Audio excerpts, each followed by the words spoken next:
सबसे बड़ी मिस्टेक ही आपको आपके फ्यूचर में अच्छे निर्णय लेने में सहायता करती है। और यह कहना है बिल गेट्स का, जो माइक्रोसॉफ्ट के फाउंडर है। और यह बात उन्होंने बिल्कुल सटीक कही है कि अगर आपको फ्यूचर में आगे जाना है और फ्यूचर में एक अच्छा डिसीजन लेना है तो आप अपने पास्ट में जो गलती कर चुके हैं उससे आप सीख सकते हैं। मान लो अगर आप इसको एग्जाम से कैसे रिलेट करेंगे, जैसे मान लो अगर आपने पीछे कोई एग्जाम दिया है और आप कुछ नंबर से रह गए, तो आपको हमेशा देखना है कि वो जो एग्जाम में कुछ नंबर से रह गए वो किस कारण की वजह से, क्या मेरा गलती था। उस गलती को आने वाले एग्जाम में उस गलती से निकाल देना है। जो आने वाले एग्जाम के लिए जो भी तैयारी करेंगे वहां से उस गलती को निकाल देंगे, तभी जाकर जो आगे का रास्ता है वो आपका बिल्कुल सही होगा, ताकि गलती करने के चांसेस जो है वो बहुत कम रहेंगे। ठीक है, और ये सब कब सीखेंगे? अपने पास से, जो आपका गलती हुआ है। तो जो गलती है वही एक आपको अच्छा रास्ता दिखाता है आगे, ताकि आप फ्यूचर में फिर से ना गिरें। और इसे तब क्लास स्टार्ट करूंगा और बोलूंगा सक्सेस की 98 चैनल पर जो भी नए हैं, चैनल को सब्सक्राइब करने के बाद नोटिफिकेशन के बेल को दबा दीजिएगा, ताकि हर एक वीडियो आप लोग देख पाए। और इस क्लास का पूरा जो पीडीएफ है आप लोग सक्सेस की 98.in के वेबसाइट से जाकर डाउनलोड कर लीजिएगा रिवीजन के लिए।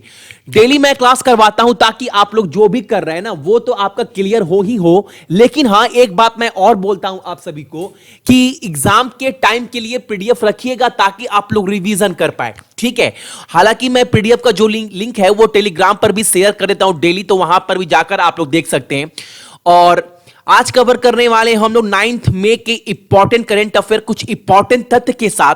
तो देखते हैं पहला जो प्रश्न हमारे सामने है वो क्या है। जो पहला प्रश्न हमारे सामने है वो ये है, विश्व रेड क्रॉस दिवस कब मनाया जाता है? यानी वर्ल्ड रेड क्रॉस डे हम लोग प्रति वर्ष कब मनाते हैं, ये आपको बताना है। तो डेट याद रखिएगा, डेट जो है वो है आपका 8 मई। और इस बार का वर्ल्ड रेड क्रॉस डे का जो थीम है, जो विषय है वो क्या है, तो यह भी आपको याद रखना है। 19 का जो विषय है वो क्या है? लव। तो यह चीज आपको याद रखना है वर्ल्ड क्रॉस डे का। 19 का जो थीम है, जो विषय है वो क्या है? लव है, लव है। ठीक है, अगला प्रश्न हमारे सामने है 2 नंबर कि बीके कृष्णा मेनन अवार्ड से किसे सम्मानित किया गया है, उनका नाम क्या है? और ये जो अवार्ड है वो कहां दिया गया है? वो दिया गया है आपका यूके में, ये भी आपको याद रखना है। और तो जो ये अवार्ड दिया गया है उनका नाम क्या है? उनका नाम है Robert governor. Option number B is the correct answer. और एक बात मैं बता दूं, ये अवार्ड इनको किसके लिए दिया गया है? तो जर्नलिज्म के लिए। ठीक है, जर्नलिज्म में इन्होंने अच्छा काम किया है, इसी के लिए इनको बीके कृष्णा मेनन अवार्ड दिया गया है यूके में। तो ये पॉइंट भी आपको इस क्वेश्चन से याद रखना है। अगला जो प्रश्न हमारे सामने है 3 नंबर, वो ये है, डिजिटल मार्केटिंग प्लेटफॉर्म जिसका नाम क्या है? एसई मर्स। जो डिजिटल मार्केटिंग प्लेटफॉर्म है एसई मर्स द्वारा जारी की गई एक रिपोर्ट के अनुसार, एक जो रिपोर्ट है उसके अकॉर्डिंग विश्व स्तर पर सबसे अधिक राजनीतिक कौन है? यानी सबसे फॉलो किए जाने वाला जो पॉलिटिशियन है वो कौन है, उनका नाम बताना है आपको। यहां पर ऑप्शन जो है वो चारों फेमस है और आपको लग रहा होगा कि नरेंद्र मोदी, लेकिन या फिर डोनाल्ड ट्रंप। ठीक है, लेकिन जो सही आंसर है इसका है बराक ओबामा। ठीक है, बराक ओबामा जो है वो सबसे अधिक जो है पॉलिटिशियन है जिनको फॉलो किया गया है। ठीक है, अगला जो प्रश्न हमारे सामने है वो ये है, पर्पल फ्रॉग यानी बैगनी मेढक को जल्द ही किस राज्य के उभयचर के रूप में ताज पहनाया जाएगा? Purple frog will soon be crowned as amphibian of which state? और सही आंसर क्या है इसका? केरला। क्या है? केरला। और केरला का जो सीएम है उनका नाम क्या है? पिनराई विजयन, सभी को पता है। और वहां के जो राज्यपाल है उनका नाम क्या है? पी सदाशिवम। और कैपिटल क्या है केरला का? तो आप सभी को पता है, इतने क्लास में मैं डेली करवा रहा हूं हर एक स्टेट का कैपिटल, करेंसी, प्रेसिडेंट, पीएम और गवर्नर। तो ये सब चीज आपको याद हो जा रहा होगा ताकि एग्जाम के टाइम आप लोगों को ये अलग से बिल्कुल भी पढ़ना ना पड़े। तो केरला का जो कैपिटल है वो क्या है? तिरुवनंतपुरम। तो ये सब चीज भी आपको याद रखना है। ठीक है, अगला प्रश्न जो हमारे सामने है, किस इंडियन को री इलेक्ट यानी फिर से चुन लिया गया है किस चीज के लिए? इंटरनेशनल नैरोकोटिक कंट्रोल बोर्ड के लिए। और सही आंसर क्या है इस प्रश्न का? तो सही आंसर है इसका Jagjit Pawadi. Pawadia, option number D is the correct answer. Jagdish, Pawadia को चुन लिया गया है फिर से किस चीज के लिए? इंटरनेशनल नैरोकोटिक कंट्रोल बोर्ड के लिए। ठीक है, अगला जो प्रश्न हमारे सामने है वो ये है, और ये क्वेश्चन आपको जानना चाहिए। अभी आपको पता है सीबीएसई का जो क्लास 10 का रिजल्ट है वो आप सभी के सामने आया है, और क्वेश्चन यही है कि सीबीएसई 10वीं परीक्षा के परिणाम में 99.85% पास जो परसेंटेज है के साथ सभी क्षेत्रों में से किसने सबसे अच्छा प्रदर्शन किया है?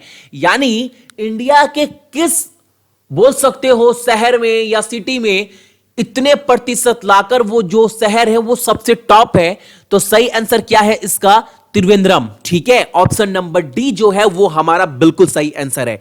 यहां पर क्या है? सबसे ज्यादा पासिंग परसेंटेज है। ठीक है, अगला जो प्रश्न हमारे सामने है, पनामा के राष्ट्रपति चुनाव में किसे विजेता घोषित किया गया है? Who has been declared the winner of Panama presidential election? उनका नाम क्या है? तो जिसे चुना गया है उनका नाम है Laurentino Cortizo. Option number A is the correct answer of this question. और पनामा का जो कैपिटल है, राजधानी है, वो क्या है? Panama City. और वहां पर जो मुद्रा इस्तेमाल की जाती है वो क्या की जाती है? यूएस का जो डॉलर है ना वो भी इस्तेमाल होता है, या फिर बोल सकते हैं पनामियन बाल्बोआ। ठीक है, ये दोनों जो करेंसी है वो आपका पनामा में दोनों करेंसी जो है वो इस्तेमाल होता है, तो याद रखना है। और पनामा का जो प्रेसिडेंट है वो कौन है तो पता होना चाहिए, आपको मैं बता ही चुका हूं। ऑप्शन नंबर जो ए है वो हमारा बिल्कुल सही आंसर है।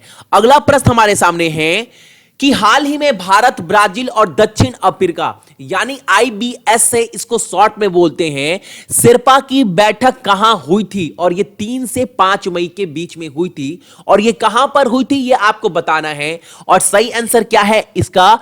कोची, केरला में। और केरला का कैपिटल क्या है? करेंसी क्या है? ठीक है, कैपिटल करेंसी बोला, सॉरी, कैपिटल क्या है, और वहां के सीएम कौन है और गवर्नर कौन है? इसके पहले वाले स्टार्टिंग क्वेश्चन मैं डिस्कस कर चुका हूं, तो आप लोग एक बार देख ही चुके होंगे। ठीक है, सो जो आईबीएसए का शेरपा की बैठक हुई है वो कहां पर हुई है? तो याद रखिएगा कोची, केरला में। और ये जो इप्सा का जो मीटिंग है वो 9वां मीटिंग है, याद रखिएगा। ठीक है, अगला प्रश्न हमारे सामने है, जॉन कैंपबेल और साई हॉप ने 365 रन बनाए हैं और वनडे क्रिकेट में पाकिस्तान की शुरुआती स्टैंड वर्ल्ड रिकॉर्ड से आगे निकल गए। वो किस देश के प्लेयर है दोनों? कहने का मतलब है, आपको मैं शॉर्ट में समझाता हूं। क्वेश्चन क्या बोल रहा है ना कि जो वनडे क्रिकेट में ओपनिंग जो पार्टनरशिप है उसका रिकॉर्ड इन्होंने तोड़ दिया है, और एक नया कीर्तिमान जारी किया गया है। किसके द्वारा? जॉन कैंपबेल और साई होप के द्वारा। कितने रनों का? तो 365 रनों का। इसके पहले जो रिकॉर्ड था वो 304 रनों का था, इमामुल हक और फखर जमान के नाम, जो पाकिस्तान के ओपनर बैट्समैन है, उनका रिकॉर्ड तोड़कर ये दोनों ने नया रिकॉर्ड बनाया है। और ये दोनों जो है वो किस देश के प्लेयर है ये आपको इस क्वेश्चन में बताना है। तो ये जो दोनों हैं वो वेस्ट इंडीज के प्लेयर है, याद रखिएगा। ठीक है, बहुत इंपॉर्टेंट क्वेश्चन है। अगर क्रिकेट से आप फॉलो करते हैं तो आपको ये क्वेश्चन जानना भी चाहिए, और एग्जाम में ये क्वेश्चन बनने लायक क्वेश्चन है क्योंकि यहां पर वर्ल्ड रिकॉर्ड बना है। अगला जो प्रश्न हमारे सामने है वो ये है कि सिमोर नर्स, जिनका हाल ही में निधन हो गया है, वो किस देश के पूर्व क्रिकेट खिलाड़ी थे?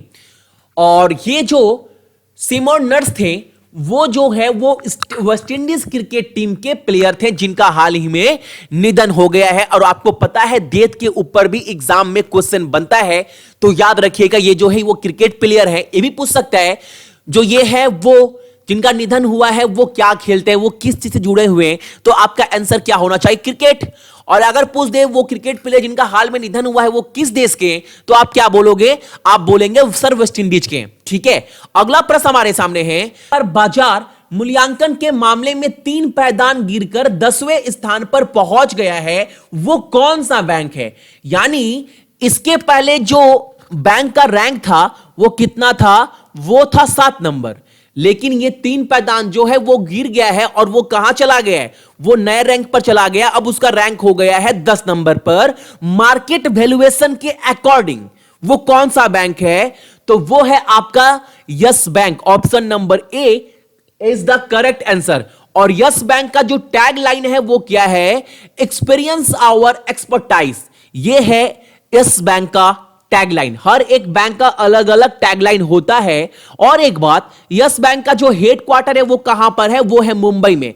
अब आपके माइंड में आ रहा होगा, भैया मार्केट वैल्यूएशन के अकॉर्डिंग एक नंबर पर कौन सा बैंक है फिर?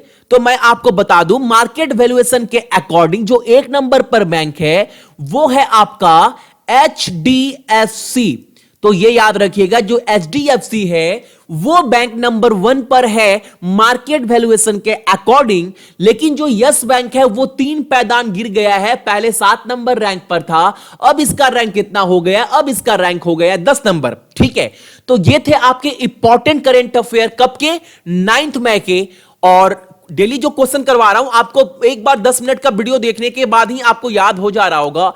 और 1 महीने के बाद मैं पूरा एक बार रिवीजन करवा देता हूं इंपॉर्टेंट क्वेश्चन का दोबारा, ताकि आपको प्रॉब्लम ना हो। लेकिन मैं बार बार बोलता हूं, पीडीएफ डाउनलोड कर लीजिएगा ताकि एग्जाम के टाइम आप लोग इसका रिवीजन कर पाओ। और पीडीएफ आप लोग कहां डाउनलोड करेंगे? वीडियो के डिस्क्रिप्शन में भी लिंक दिया गया है, टेलीग्राम पर भी लिंक शेयर कर दिया गया है, या फिर www.successkey98.in के वेबसाइट से भी जाकर डाउनलोड कर सकते हैं। सो जितने भी मेरे भाई बहन देख रहे हैं सभी को बहुत बहुत गुड मॉर्निंग। अपने साथ साथ अपने मम्मी पापा का भी आप लोग ख्याल रखिएगा। चलिए।